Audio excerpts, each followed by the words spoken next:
യെശയ്യാ പ്രവാചകൻ്റെ പുസ്തകം 11-ാം അധ്യായം അതിൻ്റെ 1-2 വാക്യങ്ങൾ ഈ സമയം വായിക്കും. യെശയ്യാ പ്രവാചകൻ്റെ പുസ്തകം 11-ാം അധ്യായം അതിൻ്റെ 1-2 വാക്യങ്ങൾ. എന്നാൽ യിശ്ശയ്യായുടെ കുറ്റിയിൽ നിന്ന് ഒരു മുള പൊട്ടി പുറപ്പെടും, അവൻ്റെ വേരുകളിൽ നിന്നുള്ള ഒരു കൊമ്പ് ഫലം കായ്ക്കും. അവൻ്റെ മേൽ യഹോവയുടെ ആത്മാവ് ആവസിക്കും, ജ്ഞാനത്തിൻ്റെയും വിവേകത്തിൻ്റെയും ആത്മാവ്, ആലോചനയുടെയും ബലത്തിൻ്റെയും ആത്മാവ്, പരിജ്ഞാനത്തിൻ്റെയും യഹോവ ഭക്തിയുടെയും ആത്മാവ് തന്നെ. ഒരു നിമിഷം നമുക്ക് പ്രാർത്ഥിക്കാം. സർവശക്തനായ നല്ല ദൈവമേ, അനുഗ്രഹമേറിയ ഈ നല്ല ദിവസം ഒരു മനോഹരമായ ആരാധനയിൽ പ്രവേശിക്കുവാൻ ഭാഗ്യം നൽകി. എത്രയോ പ്രിയപ്പെട്ടവർ നിർവിചാര അനുഭവത്തോടുകൂടെ ഈ ലോകത്തിൽ ആയിരിക്കും. ജീവിതത്തിൽ നല്ല സമയങ്ങളെല്ലാം പാഴാക്കി കളയുന്ന എത്രയോ വ്യക്തി ജീവിതങ്ങളുണ്ട്. ദൈവമേ, അവരോട് സംസാരിക്കുകയും അവരോട് അങ്ങ് ഇടപെടുകയും ചെയ്യണമേ. ദൈവത്തിൻ്റെ ഇടപെടൽ അനുഗ്രഹമാണ് എന്നറിയാം. കർത്താവേ, ഞങ്ങളുടെ ജീവിതത്തിൽ അത് ദോഷകരമായി തീരാതിരിപ്പാൻ ദൈവമേ ഞങ്ങളെല്ലാവരെയും സഹായിക്കണമേ. വിശുദ്ധിയോടെ പരിശുദ്ധനായ ദൈവത്തെ ആരാധിക്കാനുള്ള മനസ്സും താല്പര്യവും ഒരുക്കവും ദൈവം കൊടുത്ത് അവരെ അനുഗ്രഹിക്കണമേ. അവിടുത്തെ നന്മയുടെയും പ്രസാദത്തിൻ്റെയും അനുഗ്രഹം ഈ രാവിലെ സമയം പകരണമേ. ഈ പ്രഭാതം ഞങ്ങൾക്ക് ഏറ്റവും അനുഗ്രഹമായി തീരട്ടെ. രക്ഷകനാകുന്ന യേശുക്രിസ്തു മുഖാന്തരം പ്രാർത്ഥിക്കുമ്പോൾ കൃപയോടെ കേൾക്കും സ്വർഗീയ നല്ല പിതാവേ, ആമേൻ. ദൈവത്തിൻ്റെ അതിപരിശുദ്ധ നാമം വാഴ്ത്തപ്പെടുമാറാകട്ടെ. ഇവിടെ ഈ യെശയ്യാ പ്രവാചകൻ്റെ പുസ്തകം പഠിക്കുമ്പോൾ ക്രിസ്തു രാജാവായി ഈ ഭൂമിയിൽ വാഴുമ്പോൾ സംഭവിക്കുന്ന ഭാവി മഹത്വത്തെക്കുറിച്ചാണ് ഇവിടെ പ്രസ്താവിച്ചിരിക്കുന്നത്. വളരെ ശ്രേഷ്ഠമായ ഒരു കാര്യമാണ് ഈ വേദഭാഗം പഠിക്കുമ്പോൾ കാണാൻ കഴിയുന്നത്. ഇല്ലെങ്കിൽ ആ ഭാഗത്തെക്കുറിച്ച് ഇങ്ങനെ പറയാം: ക്രിസ്തു രാജ്യം സ്ഥാപിക്കുന്ന വിധം എങ്ങനെയുള്ളതാണ് എന്ന് ഒരു തലക്കെട്ട് കൊടുക്കാം. വേറെ ഒരെണ്ണം പറയാൻ കഴിയുന്നത് ഇസ്രായേലിനെ വീണ്ടെടുത്തുകൊള്ളുന്നതും പുറംജാതിക്കാരെ വിളിക്കുന്നതുമായ സമാധാനമുള്ള രാജ്യം എന്ന് 3 തലക്കെട്ടുകൾ ഈ വേദഭാഗത്തിന് കൊടുക്കുവാനായിട്ട് കഴിയും.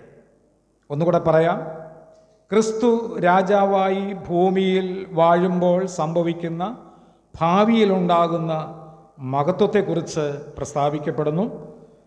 ഇനി അതുപോലെ തന്നെ പറയുന്നത് ക്രിസ്തു രാജ്യം സ്ഥാപിക്കുന്ന വിധം എങ്ങനെയുള്ളതാണ് എന്ന് ഇവിടെ വ്യക്തമാക്കുന്നു. മൂന്നാമതായിട്ട് പറയുന്നത് ഇസ്രായേലിനെ വീണ്ടുകൊള്ളുന്നതും പുറംജാതിക്കാരെ വിളിക്കുന്നതുമായുള്ള ആ വീണ്ടുകൊള്ളുന്നതിനുള്ള ഒരു സമാധാനമുള്ള രാജ്യത്തെക്കുറിച്ചാണ് പറയുന്നത്. അപ്പോൾ ഈ 3 ഭാഗത്ത് നിന്നുകൊണ്ടും ഈ വേദഭാഗത്തെ ചിന്തിക്കുവാനായിട്ട് സാധിക്കും.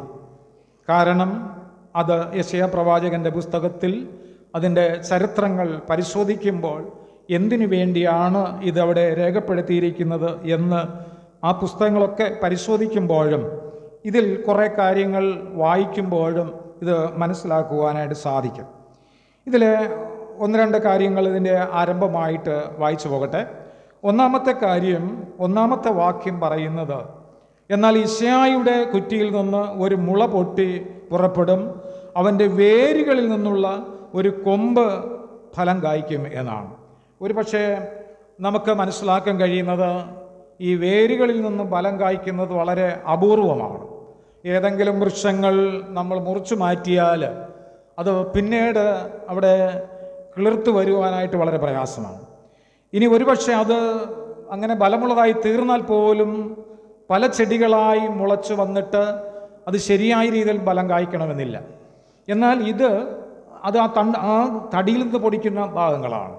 പക്ഷെ മുറിച്ച് കളഞ്ഞതിന് ശേഷം അതിൻ്റെ വേര് അത് പൊടിച്ച് അത് വളർന്ന് അത് ഫലം കായ്ക്കുക എന്ന് പറയുന്നത് ഒരു സ്വാഭാവികത ഇല്ലാത്ത ഒരു അനുഭവമാണ്.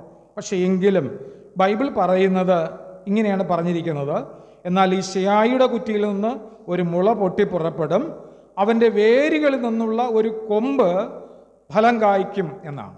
അപ്പോൾ ഇത് ഒരു തലമുറയെക്കുറിച്ചാണ് പറഞ്ഞിരിക്കുന്നത്. ഒരു ഭാഗത്ത് ഇല്ലായ്മ ചെയ്തു, നശിപ്പിച്ച് കളഞ്ഞു. അങ്ങനെ നശിപ്പിച്ച് കളഞ്ഞ സ്ഥാനത്ത് വീണ്ടും ഒരു പച്ചിപ്പുണ്ടായി. അത് ആരും കാണാത്ത മറഞ്ഞു കിടന്ന മണ്ണിൽ നിന്ന് ഒരു മുളയുണ്ടായി. അത് കിളിർത്തു വന്ന് മനോഹരമായ ഫലം കായ്ക്കുക എന്ന് പറയുന്നത് നമുക്ക് ചിന്തിക്കാൻ കഴിയുന്ന ഒരു കാര്യമല്ല. പക്ഷേ ദൈവസന്നിധിയിൽ ഇതുപോലെയാണ്. കാരണം ഇവിടെ ദൈവത്തിൻ്റെ ജനനത്തിന് അതൊരു കാരണമായി തീർന്നെങ്കിൽ, അല്ലെങ്കിൽ ദൈവികമായ പ്രവർത്തനത്തിന് ഈ വേര് അല്ലെങ്കിൽ വേരിലുണ്ടായ ഫലം അത് അനുഗ്രഹമായി തീർന്നെങ്കിൽ, മനുഷ്യൻ്റെ നമ്മുടെ ജീവിതത്തിൽ ഏതെല്ലാം തരത്തിൽ ദൈവത്തിന് നഷ്ടപ്പെട്ടു പോയ സാഹചര്യങ്ങളിൽ നിന്ന് തിരിച്ചു കയറി വരാൻ ദൈവത്തിന് കഴിയും. അതിൽ കൂടെ ദൈവികമായ പ്രവൃത്തിയിലൂടെ നമുക്കത് സാധിക്കും എന്നുള്ളതാണ്.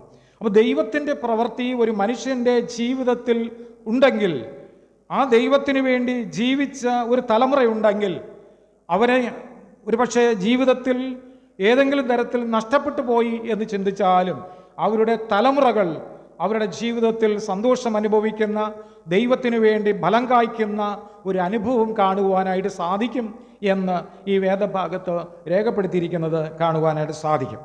ഇനി രണ്ടാമത്തെ കാര്യം എന്ന് അതുകൊണ്ട് പറഞ്ഞിരിക്കുന്ന ഇസ്രായേൽ ഒന്നായിരുന്നപ്പോൾ അവിടെ സമ്പൽ സമൃദ്ധി ഉണ്ടായിരുന്നു എന്നാണ്. ഇവിടെ വേറെ ഒരു കാര്യം കൂടെ ഓർപ്പിക്കുന്നത് ഒരുമയെക്കുറിച്ച്, ഒരുമിച്ചുള്ള പ്രവർത്തനത്തെക്കുറിച്ച് വളരെ വ്യക്തമാക്കുകയാണ്. അപ്പോൾ ഏത് കാര്യത്തിനും ഒരുമിച്ച് നിൽക്കുമ്പോഴുണ്ടാകുന്ന ഒരു മഹിമ അല്ലെങ്കിൽ ഒരു അനുഗ്രഹം ഇവിടെ ഈ വേദഭാഗത്തെ രേഖപ്പെടുത്തുകയാണ്. ഇസ്രായേൽ ഒന്നായിരുന്നപ്പോൾ വലിയ കാര്യങ്ങൾ സംഭവിച്ചു. എപ്പോഴാണോ അവർ ചിതറിയത്, ആ നിമിഷം മുതൽ അവരുടെ ആരാധന സ്ഥലം നഷ്ടപ്പെടുന്നു, അവരുടെ കിടക്ക നഷ്ടപ്പെടുന്നു, അവർ പരദേശികളായി പോയി എന്നാണ്. അപ്പോൾ ഒരു ദൈവത്തിൻ്റെ പൈതൽ മനുഷ്യ ജീവിതത്തിൽ അല്ലെങ്കിൽ ഈ ഭൂമിയിൽ ജീവിക്കുമ്പോൾ ചിന്തിക്കേണ്ട ഒരു പ്രധാനപ്പെട്ട ഒരു കാര്യം, ദൈവസന്നിധിയിൽ ഒരുമിച്ച് നിന്നുകൊണ്ട് സമ്പൽ സമൃദ്ധിയുടെ അനുഭവങ്ങളെ നമ്മൾ പങ്കിടണം, ഒരുമിച്ച് ഫലം കായ്ക്കണം. മാനുഷികമായി പലപ്പോഴും അസൗകര്യങ്ങളോ ബുദ്ധിമുട്ടുകളോ പ്രയാസങ്ങളോ ഒക്കെ നമ്മുടെ ജീവിതത്തിൽ വരുമ്പോഴും ബൈബിൾ പറയുന്നത് ഇസ്രായേൽ ഒന്നായിരുന്നപ്പോൾ സംഭവിച്ച വലിയ വിലയേറിയ കാര്യമുണ്ട്. അവരെ തോൽപ്പിക്കാൻ ആർക്കും കഴിഞ്ഞിട്ടില്ല. ജീവിതത്തിൽ അങ്ങനെയാണ്. പലപ്പോഴും നമ്മൾ മനസ്സിലാക്കുന്ന ഒരു കാര്യം, ഒരു കുടുംബം ഒരുമിച്ച് നിന്നാൽ അവിടെ നല്ല വിജയമുണ്ടാകും, നന്മയുണ്ടാകും. ഭാര്യയും ഭർത്താവും മക്കളുമായിട്ട് ഒരുമിച്ചുള്ള ബന്ധമുണ്ട് എങ്കിൽ നല്ല വിജയത്തിന് കാരണമായി തീരും. അവരുടെ അധ്വാന ബലം നന്നായി തീരും, സന്തോഷമുള്ളതായി തീരും. അതൊരു വ്യക്തിയുടെ, ഒരു കുടുംബത്തിൻ്റെ പശ്ചാത്തലമാണ്. അതേപോലെ അവർ ആരാധിക്കുന്ന ദൈവികമായ ആരാധന സ്ഥലത്ത് ആ ഒരുമിച്ചുള്ള കൂട്ടായ്മ ബന്ധം മനുഷ്യനുണ്ടാകുമ്പോൾ, ഒരുമിച്ചുള്ള ബന്ധം, നമുക്കറിയാം ഒറ്റയ്ക്ക് നിൽക്കുന്ന വൃക്ഷങ്ങൾ പെട്ടെന്ന് ഒടിഞ്ഞു പോകാറുണ്ട്. എവിടെയെങ്കിലുമൊക്കെ ഒറ്റയ്ക്കൊരു വൃക്ഷം നിൽക്കുന്നെങ്കിൽ കുറേ കഴിയുമ്പോൾ അത് ശുഷ്കിച്ച് അതിൻ്റെ കൊണ്ട ഒടിഞ്ഞു പോവുക, അതിൻ്റെ പെട്ടെന്ന് അതിന് വേര് പിടുത്തമില്ലാതെ പിഴുതു പോകുന്നത് കാണാൻ സാധിക്കും. എന്നാൽ കൂട്ടമരങ്ങൾ ഒരുമിച്ചുള്ള മരങ്ങളുള്ള സ്ഥലങ്ങളിൽ ഇതിൻ്റെ വേരുകൾ തമ്മിൽ അടിസ്ഥാനപരമായ ഒരു ആത്മീക അനുഭവം ഉള്ളതുകൊണ്ട്, പല വേരുകളും തമ്മിൽ ബന്ധമുള്ളത് കൊണ്ട് എത്ര കൊടുങ്കാറ്റടിച്ചിരുന്നാലും പ്രശ്നത്തിന് പരിഹാരം കണ്ടെത്തുവാൻ കഴിയുന്നത് ഒരുമിച്ച് നിൽക്കുമ്പോഴാണ്. അപ്പോൾ ക്രിസ്തീയ ജീവിതം എന്ന് പറയുന്നത് ഒരുമിച്ച് നിൽക്കുവാനും ഒരുമിച്ച് പ്രാർത്ഥിക്കുവാനും ഒരുമിച്ച് ആരാധിക്കുവാനും ഉള്ള മനസ്സ് മനുഷ്യൻ്റെ ജീവിതത്തിൽ ഉണ്ടാകുമ്പോൾ അത് നല്ല ഫലമുള്ള, നല്ല അനുഗ്രഹമേറിയ അനുഭവത്തെക്കുറിച്ച് നമുക്ക് കാണുവാനും മനസ്സിലാക്കുവാനായിട്ട് സാധിക്കും എന്നാണ് യെശയ്യാ പ്രവാചകന്റെ പുസ്തകത്തിൽ പറയുന്നത്. അപ്പം ഇസ്രായേൽ ഒന്നായിരുന്നപ്പോൾ സമ്പൽ സമൃദ്ധി ഉണ്ടായിരുന്നു. എപ്പോഴാണോ മനുഷ്യൻ വിഘടിച്ചു പോകുന്നത്, അല്ലെങ്കിൽ സെപ്പറേറ്റായി തീരുന്നത്, മാറിപ്പോകുന്നത്, ചില കുടുംബങ്ങളിൽ അപ്പനും അമ്മയും ഉള്ള സ്ഥലത്ത് നിന്ന് മക്കളൊക്കെ മാറിപ്പോകാറുണ്ട്. പലപ്പോഴും അവരെ ഒന്ന് സഹായിക്കുന്നതിനോ ഒന്ന് ശക്തിപ്പെടുത്തുവാനോ ഇവർക്ക് കഴിയാതെ പോകും. അതുകൊണ്ട് അവർ ചിന്തിക്കുന്നു, ഞങ്ങൾക്കിപ്പോൾ ആരോഗ്യമുണ്ട്, നന്നായിട്ട് ജീവിക്കാൻ കഴിയും, എല്ലാ സൗകര്യമുണ്ട്, പ്രത്യേകിച്ചൊന്ന് താമസിച്ചുകളെ എന്ന് ചിന്തിക്കുന്ന അനേക പ്രിയപ്പെട്ടവരുണ്ട്. ചിലർ വാടകയ്ക്ക് പോകും, ചിലർ ഭവനങ്ങൾ പണിത് മാറിപ്പോകും, എല്ലാം ചെയ്യാറുണ്ട്. പക്ഷെ അങ്ങനെ പോകുമ്പോൾ നിങ്ങൾ ചിന്തിക്കുന്ന ഒരു കാര്യം, വീട്ടിലുള്ള കുടുംബ അംഗങ്ങൾ ജീവിച്ചിരിക്കുമ്പോൾ അവരോട് കിട്ടുന്ന സന്തോഷവും സമാധാനവും ദൈവകൃപയും അത് ഏറ്റവും വലുത് തന്നെയാണ്. എന്തെല്ലാം ബുദ്ധിമുട്ടുകൾ അവിടെ ഉണ്ടായാലും പ്രയാസങ്ങൾ വന്നാലും അവിടെയൊക്കെ ഒരുമിച്ച് നിൽക്കുവാനുള്ള മനസ്സും ഒരുക്കവും ഉണ്ടാകണം. അതുപോലെ അങ്ങനെ നിൽക്കുമ്പോഴാണ് ഒരു കുടുംബത്തിൻ്റെ കെട്ടുറപ്പ് അവിടെ കാണുവാനായിട്ട് സാധിക്കുന്നത്. രണ്ടാമതായിട്ട് ഈ വേദഭാഗത്ത് പറയുന്നത് അതിൻ്റെ 6 മുതൽ 9 വരെയുള്ള വാക്യങ്ങളെക്കുറിച്ചാണ് പറയുന്നത്. അവിടെ പറഞ്ഞിരിക്കുന്നത് പാപം പ്രവേശിക്കുന്നതിന് മുമ്പുള്ള തോട്ടത്തിൻ്റെ അനുഭവത്തെക്കുറിച്ചാണ് 6 മുതൽ 9 വരെയുള്ള വാക്യം നമ്മളെ ഓർമ്മിപ്പിക്കുന്നത്. ഇന്ന് ഈ പറഞ്ഞതുപോലെ ഒരുമിച്ചൊന്നും ജീവിക്കുന്നില്ല എന്ന് പറഞ്ഞാൽ ഇവിടെ പറഞ്ഞിരിക്കുന്നത് ചെന്നായി കുഞ്ഞാടിനോട് കൂടെ പാർക്കുന്ന അവസരമൊന്നുമില്ല, അല്ലേ? അവസരം കിട്ടിയാൽ കുഞ്ഞാടിനെയും കൂടെ ചെന്നായി വലിച്ചു കൊണ്ടുപോകും. അതുപോലെ മറ്റ് മൃഗങ്ങളെക്കുറിച്ചും ഇവിടെ പറഞ്ഞിരിക്കുന്നു. ബാലസിംഹം തടിച്ച മൃഗവും ഒരുമിച്ച് പാർക്കും, ഒരു ചെറിയ കുട്ടി അവയെ നടത്തും. ഒരു ചെറിയ കുഞ്ഞിനെ കൊണ്ട്, അല്ലേ, ഒരു വലിയ ആനയൊക്കെ നടത്തുവാനായിട്ട് അതിൻ്റെ തുമ്പിക്കൈ പിടിച്ചുകൊണ്ട് നടന്നാൽ അത് സന്തോഷത്തോടെ അതിൻ്റെ പിറകെ പോകും. ആരാണ് എന്നെ നിയന്ത്രിക്കുന്നത്? പാപമില്ല, അതിനെ ഉപദ്രവിക്കുമെന്നുള്ള ചിന്തയില്ല. പക്ഷെ ഇവിടെ ബൈബിൾ പറയുന്നത് ചെറിയ മൃഗങ്ങളും വലിയ മൃഗങ്ങളും ഒരുമിച്ച് പാർക്കുന്ന ഒരു അനുഭവമാണ്. അപ്പോൾ ആത്മീക ജീവിതവും ഇതുപോലെയാണ്. ചെറിയവരും മുതിർന്നവരും കഴിവുള്ളവരും കഴിവില്ലാത്തവരും ആരോഗ്യമുള്ളവരും ആരോഗ്യമില്ലാത്തവരും ഒരുമിച്ച് ദൈവത്തെ പാടി ആരാധിച്ച് ദൈവത്തെ സ്തുതിച്ച് ദൈവ അനുഗ്രഹത്തിന് ഒത്തവണ്ണം ജീവിക്കുമ്പോൾ അവിടുത്തെ കൃപയാണ് ഏറ്റവും വലുത് എന്നാണ്. ഇനി കുറച്ചുകൂടെ താഴോട്ട് വായിക്കുമ്പോൾ പറയുന്നത് പശു കരടിയോടുകൂടെ മേയും. ഒരിക്കലും അത് സംഭവിക്കുന്ന ഒരു കാര്യമല്ല. പശുക്കൾ കരടിയോടുകൂടെ ഒരുമിച്ച് മേയുന്ന അനുഭവം, അവയുടെ കുട്ടികൾ ഒരുമിച്ച് കിടക്കുന്ന അനുഭവം, സിംഹം കാള എന്ന പോലെ വക്കോൽസ്യം തിന്നുന്ന അവസ്ഥ ഒരുമിച്ച് നിന്ന്, മുലകുടിക്കുന്ന ശിശു സർപ്പത്തിൻ്റെ പോതിങ്കൽ കളിക്കുമെന്നാണ്, അല്ലേ?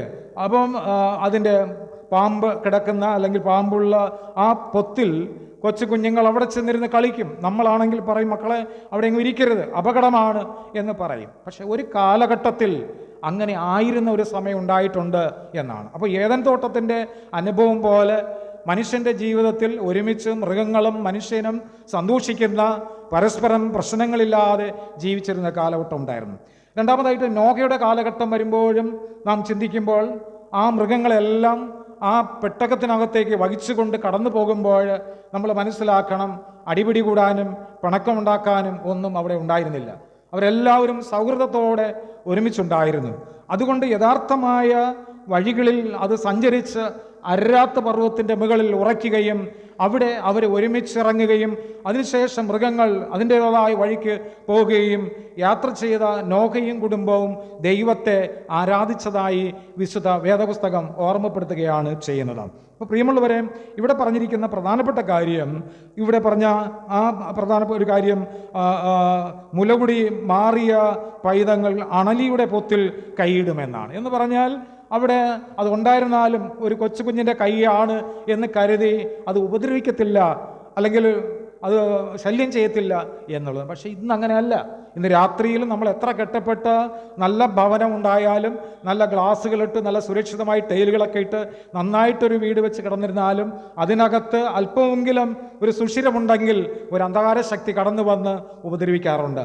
ഏതെങ്കിലും വിധത്തിൽ അങ്ങനെ നമ്മളെ കുഞ്ഞുങ്ങളെയോ നമ്മളെ മുതിർന്നവരെയൊക്കെ ഭാരപ്പെടുത്തുന്ന അവസ്ഥകൾ നമുക്ക് കാണാൻ സാധിക്കും. പക്ഷെ ബൈബിൾ പറഞ്ഞിരിക്കുന്നത് പാപം എപ്പോഴാണോ മനുഷ്യൻ്റെ ജീവിതത്തിൽ പ്രവേശിക്കുന്നത് ആ നിമിഷം മുതൽ തമ്മിൽ ഇടർച്ച ഉണ്ടാക്കുന്ന, തമ്മിൽ സ്നേഹമില്ലായ്മ ഉണ്ടാക്കുന്ന ഒരു അനുഭവം പലപ്പോഴും കടന്നു വരാറുണ്ട്. പക്ഷേ ബൈബിൾ പറയുന്നത് അതിന് മുമ്പുണ്ടാകുന്ന തോട്ടത്തിലെ അനുഭവം ഏറ്റവും മനോഹരമായിരുന്നു എന്ന് 6 മുതൽ 9 വരെയുള്ള വാക്യത്തിൽ നമുക്ക് മനസ്സിലാക്കുവാൻ സാധിക്കും. മൂന്നാമത്തെ കാര്യം പറയുന്നത് അതിൻ്റെ 15-ാമത്തെ വാക്യമാണ്. അവിടെ പറയുന്നത് മിസ്രൈമിൽ നിന്നും പുറപ്പെട്ടപ്പോൾ ഉണ്ടായ അത്ഭുതം അവിടെ രേഖപ്പെടുത്തിയിരിക്കുകയാണ് കാണുന്നത്. യെശയ്യാ പ്രവാചകന്റെ പുസ്തകം 11-ാം അധ്യായം അതിൻ്റെ 15-ാമത്തെ വാക്യം പറയുന്നത്, യഹോവ മിസ്രയീം കടലിൻ്റെ നാവിനെ ഉന്മൂലനാശം വരുത്തും. അവൻ ഉഷ്ണക്കാറ്റോടു കൂടെ നദിയുടെ മീതെ കൈ ഓങ്ങി അതിനെ അടിച്ച് 7 കൈവഴികളാക്കി ചെരുപ്പ് നനയാതെ കടക്കുമാറാക്കും എന്നാണ്. അപ്പോൾ അവിടെ മനുഷ്യനെ നനയ്ക്കാതെ ആ കാറ്റ്, ഒരു ഉഷ്ണക്കാറ്റടിച്ചുകൊണ്ട് മാറ്റി നിർത്തി ജനത്തെ ഒരിക്കൽ പോലും നനയ്ക്കാത്ത രീതിയിൽ അവർ 2 സൈഡിലായിട്ട് മറനിർത്തിക്കൊണ്ട് തീർച്ചയായും ആ ജനങ്ങളെ നടത്തിയത് കാണുവാൻ സാധിക്കും. ഇന്ന് ഒരുപക്ഷെ അത് സംഭവിക്കണമെന്നില്ല. ഇന്നൊരു കടലിൻ്റെ അടുത്ത് ചെന്നിട്ട് വഴിമാറി തരിക എന്നൊരു പ്രവാചകൻ പറഞ്ഞുകൊണ്ട് ഒരു വഴി മാറണമെന്നില്ല. പക്ഷേ അന്നത്തെ കാലഘട്ടത്തിൽ ദൈവത്തിൻ്റെ പ്രവൃത്തി ഉണ്ടായിരുന്നു. മനുഷ്യൻ്റെ ജീവിതത്തിൽ പാപത്തിൻ്റെ അളവ് കുറഞ്ഞിരുന്ന ഒരു സമയമാണ്. പക്ഷെ എങ്കിലും ഈ കാലഘട്ടത്തിലും ബൈബിൾ പറയുന്നത് മിസ്രയീമിൽ നിന്ന് പുറപ്പെട്ടുകൊണ്ടുണ്ടായ അത്ഭുതം പോലെ നിങ്ങളെ നടത്തും എന്നാണ്. എന്നിട്ട് ഇതിൻ്റെ പ്രധാനപ്പെട്ട ഒരു കാര്യം ഞാൻ ഇന്ന് വായിച്ച 2-ാമത്തെ വാക്യത്തിലേക്ക് വരുമ്പോൾ അവിടെ പറയുന്നത് ഇപ്രകാരമാണ്: ക്രിസ്തുവിൻ്റെ ആളത്വത്തിൻ്റെ ശ്രേഷ്ഠത 2-ാം വാക്യത്തിൽ പറയുകയാണ്. അതാണ് ഞാൻ നേരത്തെ വായിച്ച് ആരംഭിച്ചത്.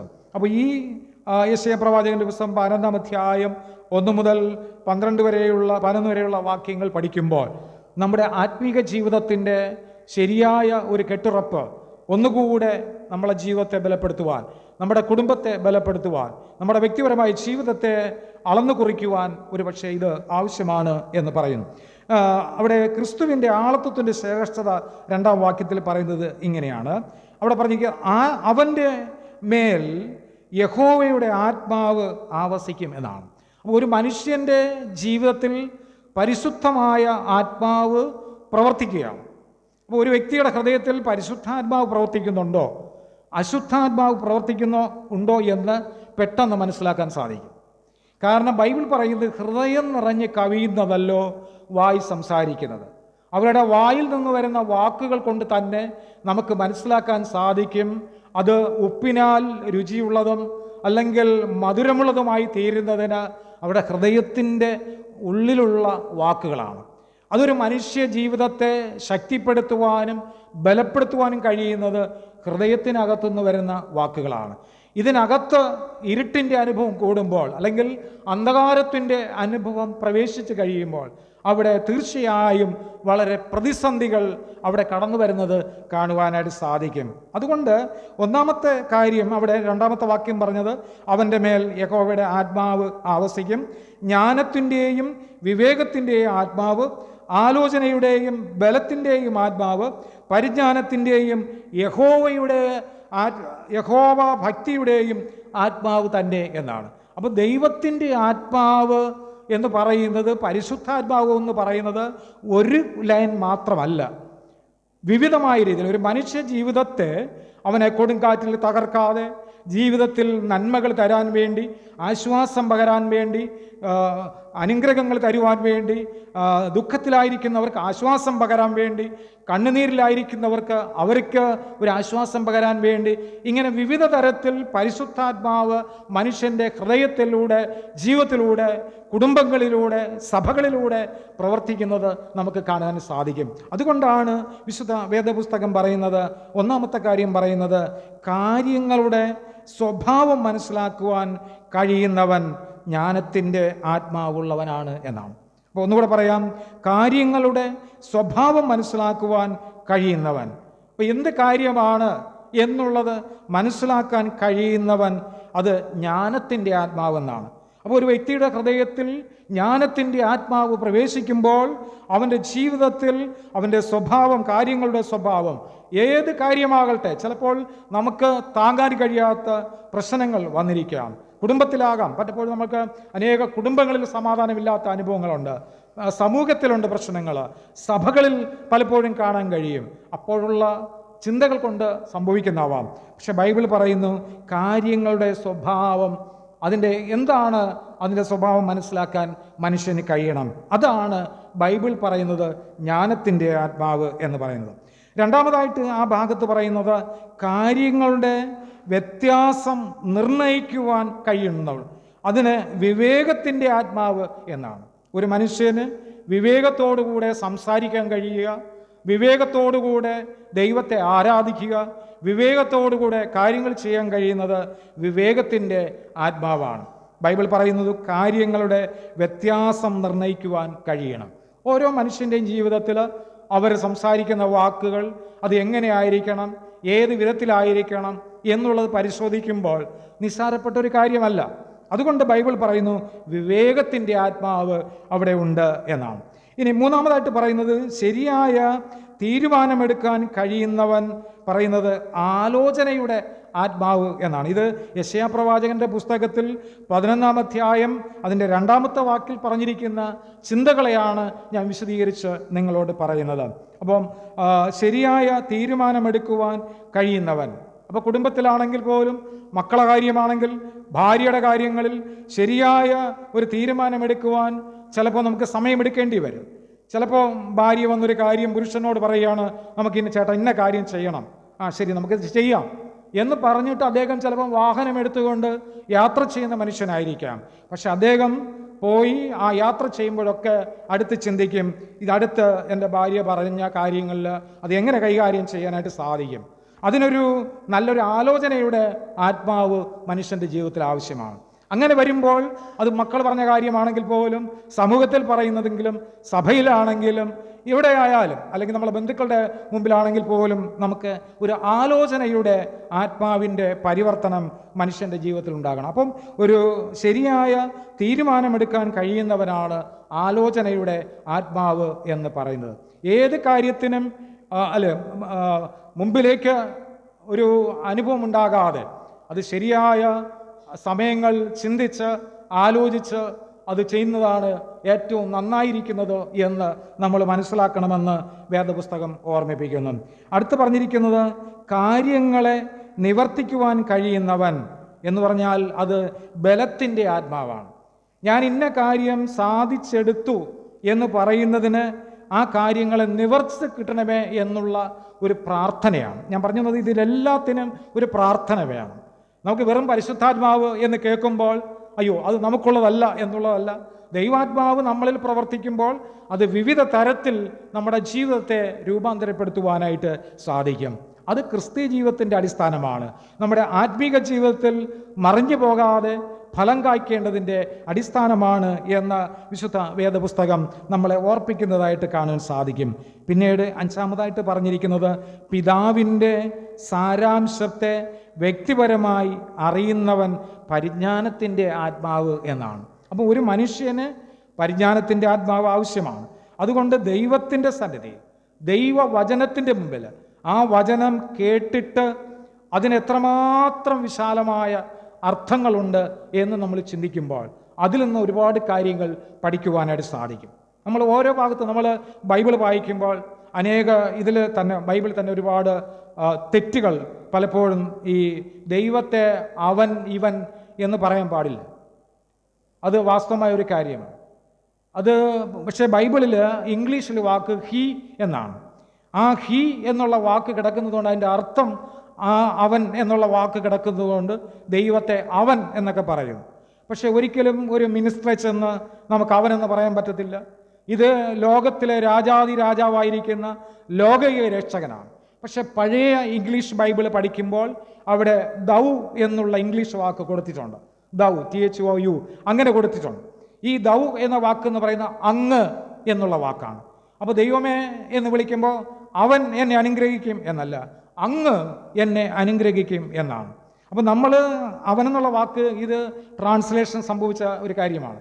സാഹിബന്മാർ അവൻ ആ വാക്ക് അവൻ എന്നുള്ള വാക്ക് ഉപയോഗിച്ചു എന്നുള്ളതാണ്. പക്ഷെ ദൈവത്തെ ആരാധിക്കേണ്ടത്, രാജാതിരാജാവായിരിക്കുന്ന യേശുക്രിസ്തുവിനെ ആരാധിക്കേണ്ടത് അങ്ങ് എൻ്റെ മഹത്വമുള്ള രാജാവാണ്, അങ്ങ് എൻ്റെ ദൈവമാണ്, അങ്ങ് എനിക്ക് പരിജ്ഞാനത്തിൻ്റെ ആത്മാവിനെ തരുന്ന ദൈവമാണ്, അങ്ങാണ് എൻ്റെ ജീവിതത്തെ നടത്തേണ്ടവൻ.